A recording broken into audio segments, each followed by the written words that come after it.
AS 2020, setelah kampanye sengit, warga AS memilih antara Biden dan Trump. Oleh Ari Raymond, Investing.com, setelah kampanye kepresidenan yang panas dan mengekspos kedalaman perpecahan politik di Amerika Serikat, para warga mulai memberikan suara pada hari Selasa untuk memilih antara Donald Trump yang sedang menjabat atau penantang Joe Biden untuk memimpin negara selama 4 tahun ke depan.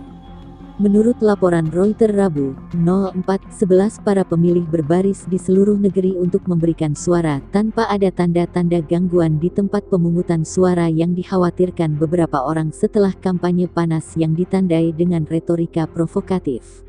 Menjelang hari H, lebih dari 100 juta pemilih memberikan suara awal baik melalui surat atau secara langsung, menurut proyek pemilu AS di Universitas Florida, didorong oleh kekhawatiran atas tempat-tempat pemungutan suara yang ramai selama pandemi virus corona serta antusiasme yang luar biasa. Jumlah tersebut telah memecahkan rekor dan mendorong beberapa ahli untuk memprediksi tingkat pemungutan suara tertinggi sejak 1908.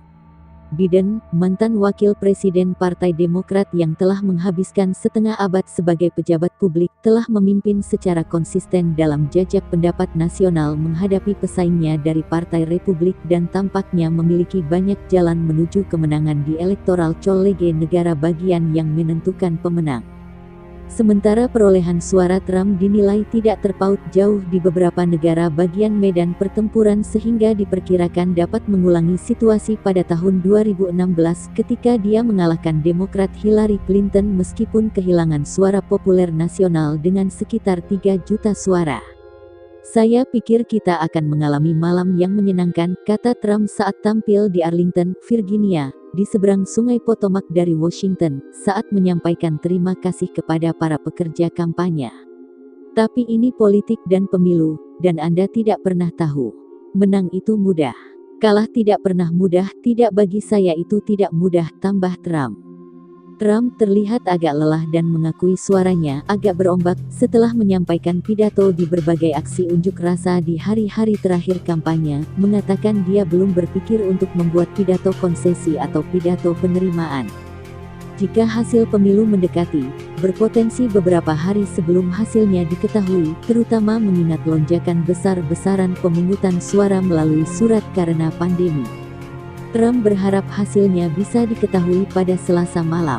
Biden melakukan perjalanan ke tempat kelahirannya di Scranton di negara bagian Pennsylvania pada Selasa pagi. Berbicara kepada beberapa tim sukarelawan menggunakan pengeras suara, Biden kembali ke beberapa tema kampanyenya yang sudah dikenalnya, berjanji untuk menyatukan warga Amerika dan mengembalikan kesopanan dan kehormatan dasar ke Gedung Putih. Dia kemudian berhenti di rumah masa kecilnya, dan menandatangani salah satu dinding ruang tamu, menulis, "Dari rumah ini ke Gedung Putih dengan rahmat Tuhan. Joe Biden tanggal 3 November tahun 2020. Perhentian Biden di Scranton sangat kontras dengan penampilan Trump di sana pada hari Senin, ketika ia menyampaikan pidato kepada lebih dari 5.000 pendukung di rapat umum luar ruangan. Pendukung kedua kandidat tampaknya setuju bahwa pemilihan itu adalah referendum untuk Trump dan masa jabatan pertamanya yang penuh gejolak. Tidak ada presiden AS yang kalah dalam pemilihan ulang sejak George H.W. Bush pada tahun 1992. Di antara negara bagian yang paling diperebutkan yang diperkirakan akan menentukan hasil adalah Pennsylvania, Florida, Wisconsin, Michigan, North Carolina, Arizona, dan Georgia, dengan Demokrat berharap Biden dapat mengancam Trump di negara bagian yang dulunya tampak seperti kunci Republik seperti Ohio, Iowa, dan Texas. Pandemi, yang telah menewaskan lebih dari 231.000 orang Amerika dan membuat jutaan lebih pengangguran, memastikan bahwa hari pemilihan terasa jauh dari normal, dengan petugas pemungutan suara dan pemilih mengenakan masker dan orang-orang menjaga jarak satu sama lain. Para ahli memperkirakan total suara bisa mencapai 160 juta, melebihi 138 juta surat suara pada 2016. Untuk mengantisipasi kemungkinan protes, beberapa bangunan dan toko ditutup di kota-kota termasuk Washington, Los Angeles, dan New York. Otoritas federal mendirikan pagar baru di sekitar Gedung Putih. Trump 74 tahun, sedang mengupayakan masa jabatan kedua setelah 4 tahun kacau yang ditandai krisis virus corona, ekonomi yang dilanda pandemi, penutupan, drama pemakzulan, pertanyaan tentang campur tangan pemilu Rusia, ketegangan rasial AS, dan kebijakan imigrasi yang kontroversial. Biden, 77 tahun, ingin memenangkan kursi kepresidenan pada upaya ketiganya setelah karir politik 5 dekade termasuk 8 tahun sebagai wakil presiden di bawah pendahulu Trump, Barack Obama.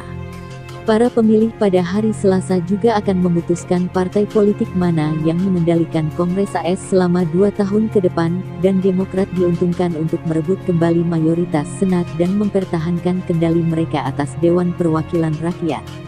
Biden, yang telah menempatkan penanganan Trump terhadap pandemi di pusat kampanyenya, menjanjikan upaya baru untuk memerangi krisis kesehatan masyarakat, memperbaiki ekonomi, dan menjembatani perpecahan politik Amerika yang dipicu protes berbulan-bulan terhadap rasisme dan kebrutalan polisi.